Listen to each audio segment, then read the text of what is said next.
Ah, the tension already. You said I was running? That one line sounds casual, but it's a hint this isn't just missed court dates. This is about trust, consequences, and a system watching your every move. Was she really running? From... Hey, she wins. No. Your name, ma'am? Thank you. All right, what are we doing? We are adjourning this matter with questions from the warrants and further negotiations. Gotcha.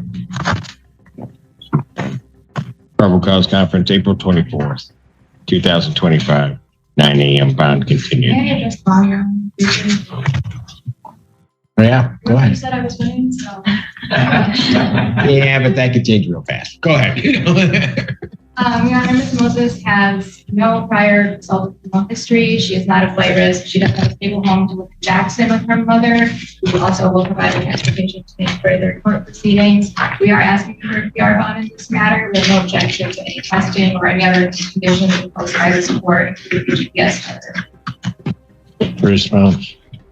Your Honor, the defendant currently has 2 holds out of Kent County. One for OWI, she was convicted of in 2023, or OWBI, excuse me, where I understand she still owes money on, and another for a child support warrant. The defendant also does have assault criminal history. She was not convicted, but she was charged last year with a domestic violence case that was ultimately dismissed. Furthermore, in this case... Okay, let's unpack that. We've got unpaid fines, a child support warrant. And on OWI, that's operating while intoxicated for those keeping score. Now ask yourself, if someone can't pay back fines from a previous case, can the court trust them to handle restitution in this one? What would you decide? The defendant is alleged to have stolen packages and has sent, or is alleged to have sent a letter admitting to and apologizing for the same to the victim in the case. There is an offer that has been extended to allow her to plead to a misdemeanor for days restitution up front. But I told defense counsel, given the fact that she has a warrant for not paying child support, she has a warrant for not paying her fines and costs on the OWI in Kent County, she has a residence in Jackson County and is here in Washtenaw County where she was previously living, stealing these packages. I am not convinced that she would come back to court, nor am I convinced that if she were to get out of custody, the victim would ever see the restitution in this matter if it's not paid up front. So I am requesting the court continue the bond as currently set, finding it to be appropriate. But how's she going to even have a shot at trying to get restitution if she's incarcerated? And defense counsel told me this morning that her mother will be helping her make those arrangements and that she is going to be using her tax monies. And Your Honor, if I may, you make a very valid point, which I would like to emphasize. My client does need to get out of jail to secure employment and to start paying off all those fines and costs that she needs to pay off. And federal tax day is coming up next week. So on April 15th, so if she's here and can't pay that off, that adds to it. And Ms. Moses did make clear to me that she does plan on securing employment and her mother will be taking her to the court proceedings moving forward. Where would she reside if she were out in Jackson? Jackson. So all of her holds are financial holds, Yes, sir. right? I do believe that the child support is a child support case related to nothing. Got it.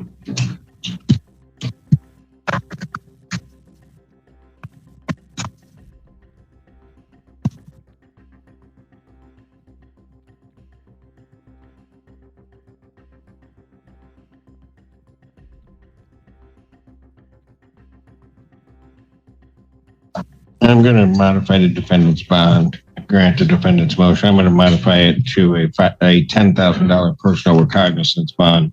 Defendant must be placed on a Boom bond modified. A $10,000 personal recognizance bond means she walks out without paying up front. But there's a catch. She'll be tracked 24/7 by GPS. Freedom. With a digital leash, is that a second chance or just probation with better branding? GPS location only tether prior to her release.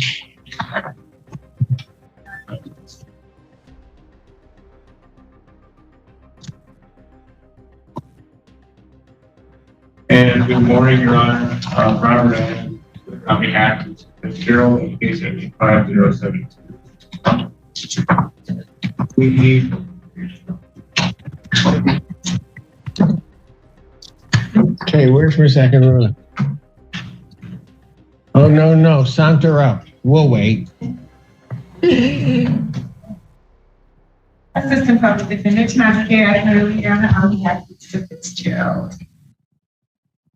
Your Honor, I want to start by thanking you for passing this case earlier and allowing us this time.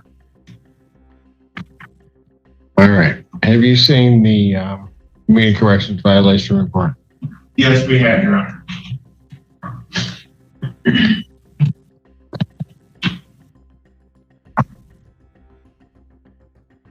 What are you doing on this today? Your Honor, as far as my case itself, I'm asking for an adjournment. I was disappointed yesterday and there will be time to obtain discovery. If you'd like us to address the violation, we can go right into that. Go ahead. So, Your Honor, the test on April 2nd was my client's first test. He also has a case out of Livonia that he actually tested for yesterday and tested clean. He says that he will test clean today. Do you have those results?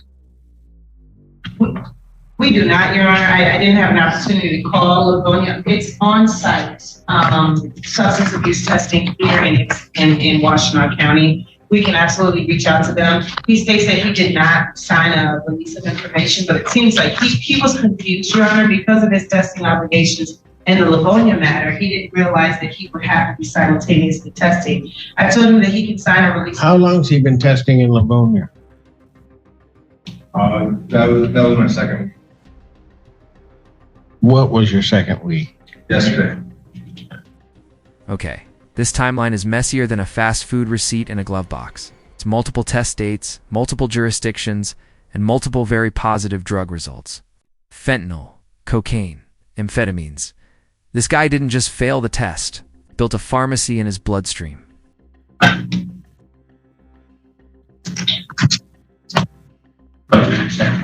Yes, I can tell something.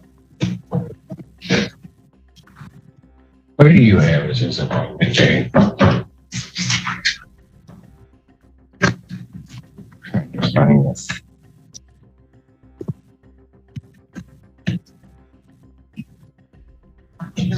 Yeah. Well, I have his arraignment date is March 31st. I have a test on April 2nd with a report on April 9th that he's positive. He was instructed at the time of arraignment he's not supposed to be using drugs. He's positive for fentanyl, cocaine, opiates, and amphetamines.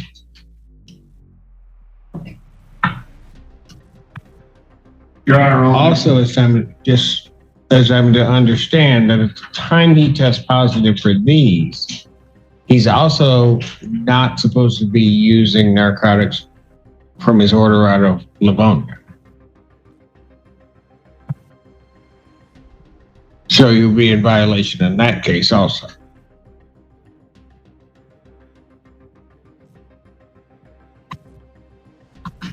Go ahead, you wanted to say, Mr. Allen. well, Your Honor, I think with his arraignment on the 31st, I do know I'm not a scientist, but we know that sometimes it takes some time for drugs to get through the human body and out of your system. And as I said, Is he going to tell me that that he did not use after the 31st?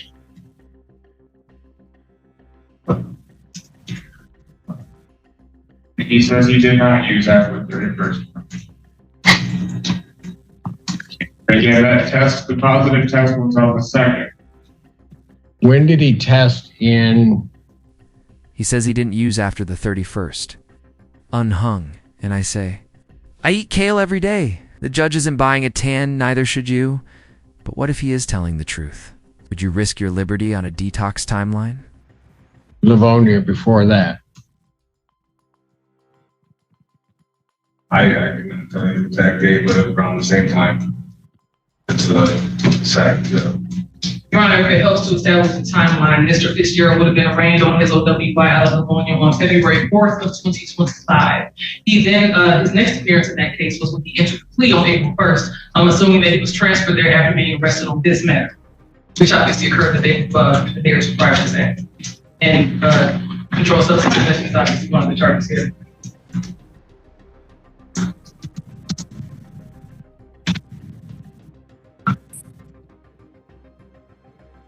So what makes me think if he was in violation of Livonia's orders that he's not going to be in violation of mine? Because he is in violation of mine. This one. Your Honor, all I can ask is that you give him a chance to show you that you can follow your law. And then I'd like to add also that I don't know what the conditions for his Livonia case would be, especially now that he has entered a plea. But I know that here, obviously, we've got outpatient treatment, we've got CCOP, we've got some inpatient options. Clearly, substance abuse is an issue at this point. He says that he has been trying his best. He reports that he would be clean today. We don't have the results from the other test yesterday, but hopefully those are also negative for any substances, Judge. So we ask that he could at least have the opportunity to get an evaluation or assessment to see if we can fit him for any type of treatment program.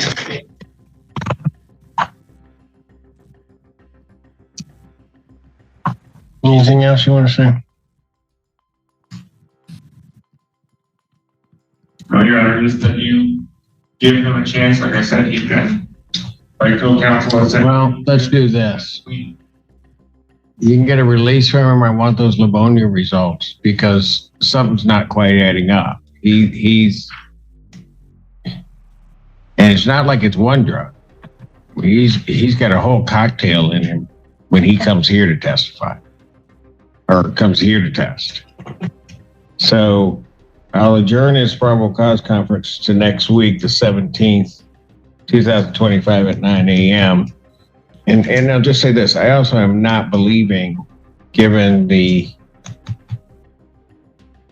basically shelf life of some of the drugs in his system, that he didn't use after I am not convinced that he didn't use after he was arraigned. And there it is. That moment where hope cracks under the weight of evidence. This wasn't just about drugs. It was about credibility. Like in court, your past. Anything else you want to say? Just follow you. ...